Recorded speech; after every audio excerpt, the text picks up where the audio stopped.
الحمد للہ ولیہ والصلاة والسلام علی نبی وآلہ وصحبہ وبارک وسلم۔ حمد و تعریف و توصیف اللہ جل مجدہ الکریم کی ذات و برکات کے لیے، رسول رحمت، شفیع معظم، نبی محتشم، حضور ختم المرتبت صلی اللہ علیہ وآلہ وسلم کے حضور ناز میں اپنی عقیدتوں، ارادتوں اور محبتوں کا خراج پیش کرنے کے بعد واجب الاحترام، ذوی الاحتشام، معزز مکرم سامعین حاضرین، السلام علیکم ورحمۃ اللہ وبرکاتہ۔ جیسا کہ آپ سب کے علم میں ہے کہ عالمگیر وبائی مرض کرونا وائرس کی وجہ سے پھیلی ہوئی ہے، جس کے متاثرین میں دنیا کے تقریباً تمام ممالک ہیں، اور پاکستان میں بھی اس کے اثرات مرتب ہوئے، اور یہ ایک ایسی موذی مرض ہے جس کا ابھی تک علاج دریافت نہیں ہوا۔ امراض تو بڑی خطرناک اور بھی ہیں جو پائی جاتی ہیں، لیکن ان کا علاج موجود ہے، اور یہ مرض ایسا ہے کہ جس کا ابھی تک علاج دریافت نہیں ہوا۔ اس وجہ سے لوگوں کے اندر ایک خوف و ہراس ہے، اور اللہ کی مخلوق سہمی ہوئی ہے۔ اللہ نہ کرے کسی کو یہ مرض لاحق ہو جاتا ہے تو اس کی چونکہ دوا ہی دستیاب نہیں ہے، تو ایک عجیب بے چینی، اضطراب اور سراسیمگی کی سی کیفیت ہے۔ اللہ تعالیٰ ہمیں آفات سے، وباؤں سے، زمینی آسمانی مصیبتوں سے محفوظ اور مامون رکھے اور ہماری حفاظت فرمائے۔ بیماریاں، وبائیں، پریشانیاں، خوشحالیاں، خیر شر، جو کچھ بھی ہمیں پہنچتا ہے اللہ کے اذن کے بغیر نہیں پہنچتا۔ اس عقیدے پر آنچ نہیں آنی چاہیے کہ کل من عند اللہ، سب کچھ اللہ کی طرف سے ہے۔ یہ بات محاورتاً کہی جاتی ہے، پتہ نہیں یہ بیماری کہاں سے آ گئی، لیکن ایک مومن کا یہ اعتقاد ہے کہ یہ از خود پیدا ہونے والی کوئی چیز نہیں ہے، یہ اللہ کی طرف سے ہے، آزمائش ہے، ابتلا ہے، امتحان ہے، تنبیہ ہے، ہمیں اعمال درست کرنے کے لیے، اپنے رویے درست کرنے کے لیے، تازیانے کے طور پہ، عبرت کے طور پہ، اور ہمیں ایک ابتلا کے طور پہ اس میں مبتلا کیا گیا ہے۔ دنیا بے بس ہے، تمام تر میسر وسائل کے باوصف دنیا کے سارے دعوے دھرے کے دھرے رہ گئے۔ جو کائنات کو تسخیر کرنے کی بات کرتے تھے، آج ایک چھوٹے سے وائرس سے سخت پریشان ہیں اور بے بسی کی تصویر بنے ہوئے ہیں، اور ہر شخص کو، معالجین سمیت، تمام تر حکومتی وسائل کے باوصف اپنی جان کے لالے پڑے ہوئے ہیں۔ موت کا ایک انجانہ خوف لوگوں پر مسلط ہو گیا، حتیٰ کہ اپنے عزیزوں سے بھی ہاتھ ملانے سے گریزاں ہیں کہ امکانی طور پہ میں اس وبا کا شکار نہ ہو جاؤں۔ انسانوں سے دور بھاگ رہے ہیں، اور ابھی مختلف اموات کی خبریں سننے کو ملتی ہیں تو دل لرز جاتا ہے، اور ایک ہو کا عالم ہے۔ یہ اس بیماری اور اس مرض کا نتیجہ ہے جو ہم اپنی آنکھوں سے دیکھ رہے ہیں۔ تو ذرا تصور کیجئے کہ وہ لمحے کتنے دردناک ہوں گے جب قیامت قائم ہوگی۔ اللہ تعالیٰ نے اس کو بیان کرتے ہوئے ارشاد فرمایا، یومی یجعل الولدان شیبا، وہ اتنی دردناک ہوگی کہ پیدا ہوتے بچے کے بال خوف قیامت سے سفید ہو جائیں۔ تو یہ ایک خوف کے سائے ہیں، تو دل لرز اٹھے، ہو کا عالم ہے، اپنے قریبی عزیزوں سے بھی دور ہٹ گئے لوگ، معانقہ تو دور کی بات ہے، مسافہ بھی جاتا رہا، تو وہ عالم کیا ہوگا؟ یوم یفر المرء من اخیہ و امہ و ابیہ۔ اللہ قرآن مجید میں فرماتا ہے کہ ماں بیٹے سے، بیٹا باپ سے، بیوی شوہر سے، شوہر بیوی سے، دوست دوست سے بھاگے گا، اور کوئی کسی کا پرسان حال نہیں ہوگا۔ تو یہ وہ چیزیں ہیں جس سے ہمیں سیکھنا چاہیے۔ دوسرا، ہمارا دین عقل سے کوئی ہٹ کے دین نہیں ہے، یہ دین فطرت ہے۔ تو ہمارے دین نے ایسے مواقع پہ ہمیں حزم و احتیاط اختیار کرنے کی تلقین کی ہے۔ حفاظتی تدابیر محکمہ صحت کی جانب سے جو بتائی جا رہی ہیں، سختی سے اس پر عمل پیرا ہوں۔ اپنے بچوں کو گھر میں سنبھال کے رکھیں۔ بچے گھر سے جب نکلتے ہیں تو وہ احتیاطی تدابیر اختیار نہیں کر پاتے، بار بار اپنے ہاتھ دھوئیں، کلی کیجئے، ناک میں پانی ڈالیے۔ 5 گانا نماز کا اہتمام کریں گے تو 5 وقت وضو کا موقع نصیب ہوگا۔ اسلام ستھرائی کا دین ہے، پاکیزگی کا دین ہے، اور الطہور شطر الایمان، طہارت کو ایمان کا حصہ قرار دیا گیا ہے۔ اس لیے طہارت کے ذریعے سے، پاکیزگی کے ذریعے سے، صفائی کے ذریعے سے، ستھرائی کے ذریعے سے ہم ان خطرات سے اپنے آپ کو بچا سکتے ہیں۔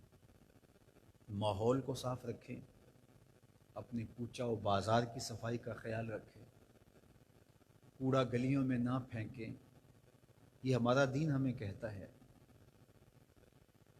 اپنے بدن کو صاف رکھیں، اپنے لباس کو صاف رکھیں، اپنے رویوں کی صفائی کا، ستھرائی کا، اپنے طرز زندگی کی صفائی اور ستھرائی کا، اپنے خیالوں کی پاکیزگی کا خیال رکھیں۔ تو یہ وہ اعمال ہیں جو ہمیں بیماریوں سے، مصیبتوں سے، وباؤں سے محفوظ رکھتے ہیں۔ تو اللہ تعالیٰ حفاظت فرمائے۔ یہ 4 دن ہیں، گزر جائیں گے انشاءاللہ۔ ہمارے علماء نے بھی، مشاہیر نے بھی، ہمارے دین نے ہمیں احتیاطی تدابیر اختیار کرنے کی تلقین کی ہے۔ یقیناً ایک مسلمان کا دل دکھتا ہے جب منبر و محراب ویران دکھائی دیتے ہیں، مسجدیں بے رونق دکھائی دیتی ہیں، لیکن یہ 4 دن کے بعد رونق پھر لوٹ آئے گی، پھر وہی ہجوم عاشقاں، وہی محبت کے منظر ہوں گے۔ لیکن چند دن ہمیں احتیاط کرنی چاہیے، اپنی اپنی جگہوں پر، اپنے گھروں میں، اور اپنے اپنے مقامات پر آپ لوگ محفوظ مقامات پر اپنے گھروں کے اندر ہی رہنے کی کوشش کریں بلا ضرورت، اور ضرورت بھی انتہائی اشد ضرورت کے بغیر آپ گھر سے باہر نہ نکلیں، اور اپنے بچوں کو بھی نہ جانے دیں۔ رشتہ داروں سے بھی ملاقات آج کل تو بذریعہ ٹیلی فون آپ کر سکتے ہیں۔ یہ جدید ذرائع اس وقت ان کی اہمیت اور ان کی ضرورت ہمارے سامنے جس طرح سے پوری ہو رہی ہے، اور جس طرح سے ہم اس کو استعمال کر سکتے ہیں اس کو بھرپور انداز سے استعمال کریں۔ بیمار آدمی یا وہ شخص جو طبعاً حساس ہے، زیادہ جلدی اثر محسوس کرتا ہے، تو وہ بہت زیادہ محتاط رہے، کیونکہ ہمارے ملک میں اتنے وسائل نہیں ہیں کہ اگر یہ بیماری اور وبا پھیل جاتی ہے تو اس کو ہم کنٹرول کر سکیں۔ دنیا کے ترقی یافتہ ممالک کے اندر بھی جب یہ بیماری تجاوز کر گئی تو وہاں بے بسی کی جو تصویریں آپ کو دیکھنے کو مل رہی ہیں، یقیناً دل لرز اٹھتا ہے۔ اللہ نہ کرے، ہزار بار نہ کرے، تو ایسے حالات کہ ہم متحمل نہیں ہو سکتے۔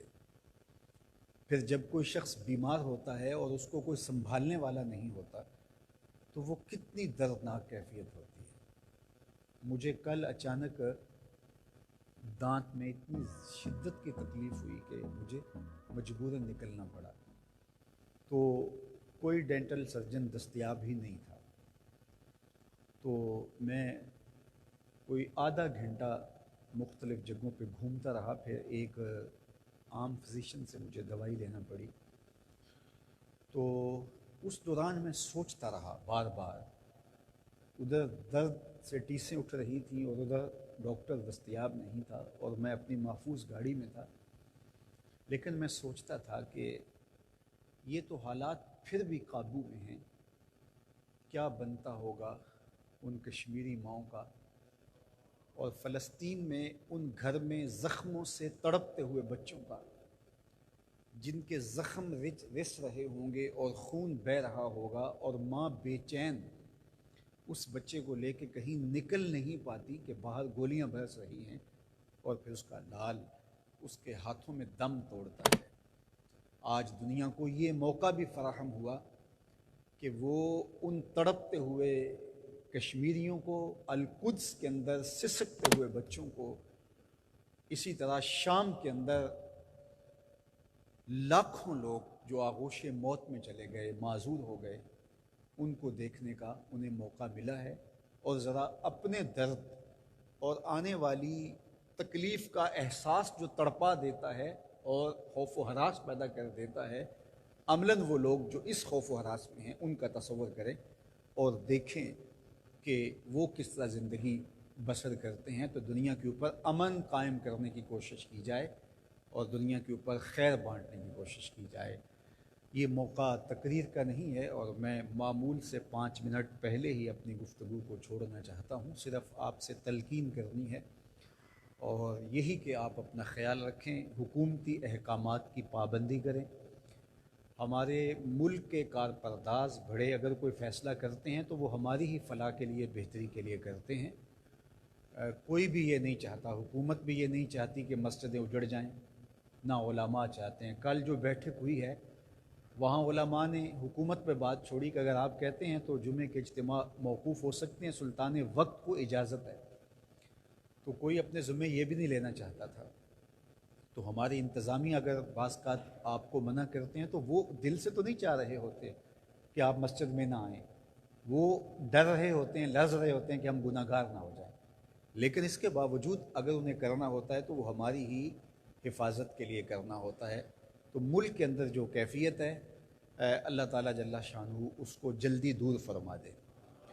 اور دوسری بات یہ ہے کہ بیماریاں ماضی میں بھی آتی رہی ہیں اور مستقبل میں بھی آئیں گی، تو اللہ کے حضور گڑ گڑائیں، دعائیں مانگیں، التجائیں کریں۔ یہ جو بار بار کہا جاتا ہے کہ ہم جنگ کر رہے ہیں، یہ اللہ کی طرف سے بھیجی ہوئی تکلیفوں سے جنگ نہیں ہو سکتی۔ یہ ہم اس کے حضور معذرت کرتے ہیں، اپنے گناہوں کی معافی مانگتے ہیں اور احتیاطی تدابیر کر سکتے ہیں، اور تدابیر کو اختیار کرنا بھی ہمارے دین نے ہمیں بتایا ہے، اور یہ تقدیر کے برعکس نہیں ہے۔ باقی نہ ہم جنگ کر سکتے ہیں نہ لڑ سکتے ہیں، یہ کوئی دنیا کے کسی شخص کی مسلط کرتا چیز تو ہے نہیں ہے کہ ہم کوئی جنگ کا ماحول بنائیں گے۔ تو یہ بار بار اس طرح کے جو لفظ استعمال کیے جاتے ہیں، میں نہیں سمجھتا کہ یہ لفظ کچھ ایسے ہیں کہ جو استعمال کرنے چاہیے۔ تو یہ ہماری اللہ کے حضور عرضی ہے کہ مالک ہمیں اس سے نجات بخشی جائے۔ دوسرا، اللہ تعالیٰ سے کبھی بھی مایوس نہ ہونا۔ بیماریاں، تکلیفیں، دکھ آتے ہیں، شفا بھی وہی دیتا ہے۔ اللہ تعالیٰ نے قرآن مجید میں ایک مقام پہ ارشاد فرمایا، حضرت ابراہیم علیہ السلام کا وہ کہنا کہ وَإِذَا مَرِضْتُ فَهُوَ يَشْفِينِ، جب میں بیمار ہوتا ہوں تو وہ مجھے شفا دیتا ہے۔ تو شفا کو اللہ کی طرف منسوب کیا جائے۔ امام غزالی نے اس پہ بحث کی ہے کہ کسی شخص کو شفا ملے تو وہ کہے کہ میرے اللہ نے مجھے شفا دی ہے، اگرچہ دوائی دارو اس نے استعمال کیا ہے، اس نے پرہیز کیا ہے، اس نے جو ڈاکٹر نے، حکیم نے، اطباء نے جو طریقہ بتایا تھا اس کے مطابق عمل کیا ہے، لیکن وہ کہے کہ میرے مالک نے مجھے شفا دی، اور حقیقت میں شفا اللہ کی جانب سے ہی ہے۔ ہمارے ڈاکٹرز کے پیڈ پہ لکھا ہوتا ہے شفا من جانب اللہ۔ یہ پہلی مرتبہ ایسا ہوا ہے کہ ایک کورونا سے شفا پانے والا مریض میڈیا پہ آتا ہے تو اس کو اینکر کہتا ہے تو نے کس طرح جنگ لڑی، تو وہ کہتا ہے میں نے اس طرح جنگ لڑی۔ یہ ایک مومن کا طریقہ نہیں ہے کہ وہ اس طرح بات کرے۔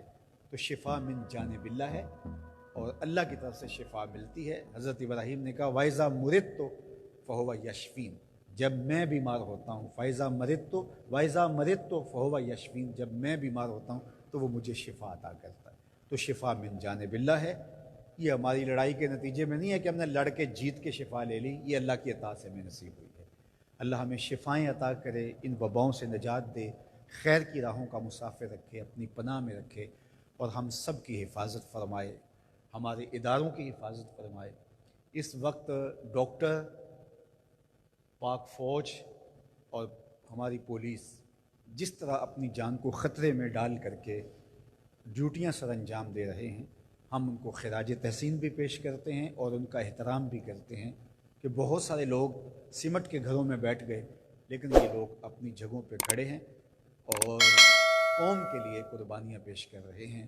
اللہ تعالیٰ جل شانہ ان کی حفاظت فرمائے اور ان کو کوئی گزر نہ پہنچے، بیماریوں سے، پریشانیوں سے، دکھوں سے اللہ انہیں بچائے، ان کو عزتیں دے، ان کی نسلوں کو بھی خوشبودار کرے۔ وصلی اللہ تعالیٰ علی النبی الامین وعلی آلہ وصحبہ اجمعین۔ والسلام علیکم ورحمۃ اللہ۔